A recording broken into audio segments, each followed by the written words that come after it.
అందరికీ హాయ్ అండి. Welcome back to my channel.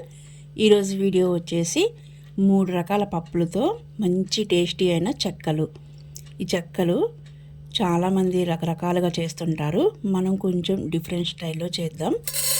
ముందుగా ఒక పాన్ పెట్టుకొని 2 టేబుల్ స్పూన్స్ మినపగుళ్ళు వేసి వేయించాలి.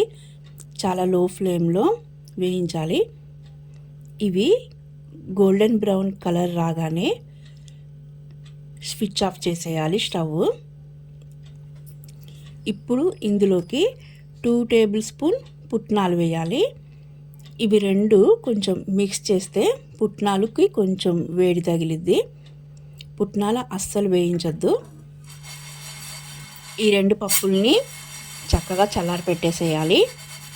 ఇవి వేడి తగ్గాక ఒక మిక్సీ జార్ తీసుకొని దాంట్లోకి ట్రాన్స్ఫర్ చేసేసి ఫైన్ పౌడర్ చేయాలి. చాలా మెత్తగా చేయాలి. నెక్స్ట్ ఈ పౌడర్ పక్కన పెట్టేసుకొని ఒక మిక్సింగ్ బౌల్ తీసుకొని ఇందులోకి 1/2 కేజీ బియ్యం పిండి వేయాలి. ఇందులోకి ఈ గ్రైండ్ చేసిన పౌడర్, 2 స్పూన్స్ కారం, టేస్ట్కి సరిపడా సాల్ట్, 1 టీ స్పూను జీలకర్ర, 1 టీ స్పూన్ నువ్వులు, 2 టేబుల్ స్పూన్స్ నానబెట్టిన పచ్చి శనగపప్పు, కొంచెం కరివేపాకు, ఒక 1/2 టీ స్పూన్ ఇంగువ. ఇక్కడ నువ్వులు కొంచెం ఎక్కువైనా వేసుకోవచ్చు. నేను ఇంకొక టేబుల్ స్పూన్ వేసాను.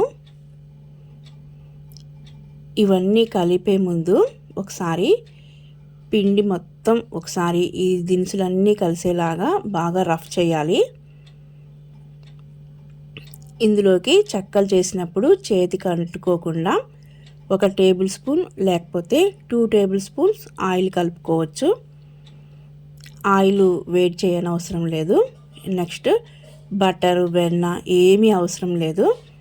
ఇందులో వేసిన పుట్నాల పప్పు, మినపగుళ్ళు, ఈ పౌడరే దీనికి మంచి క్రిస్పీ వచ్చేలాగా చేస్తుంది.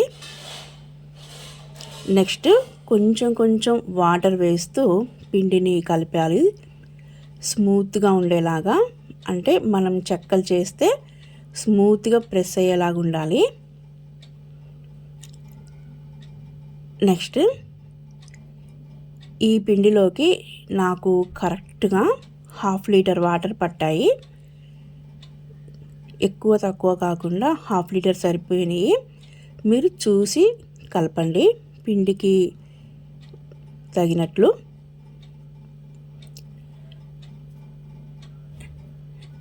నెక్స్ట్ ఈ పిండిని మనం చిన్న చిన్న బాల్స్ లాగా చేసుకోవాలి. అంటే మన చెక్కల సైజు మనకు నచ్చినట్లు చిన్న చిన్న బాల్స్ లాగా చేసుకోవాలి.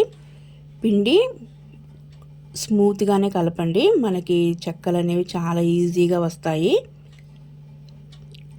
నెక్స్ట్ పూరీ ప్రెషర్ ఉంటే ఓకే, లేకపోతే చిన్న కవర్ తీసుకొని ఆయిల్ అప్లై చేసి ఈ బాల్స్ని పెట్టి మనకు సైజు చెక్ చేసుకొని అలాంటి గిన్నె ఒకటి తీసుకొని నొక్కితే సరిపోతుంది. ఈజీగా చెక్కలు రెడీ అవుతాయి.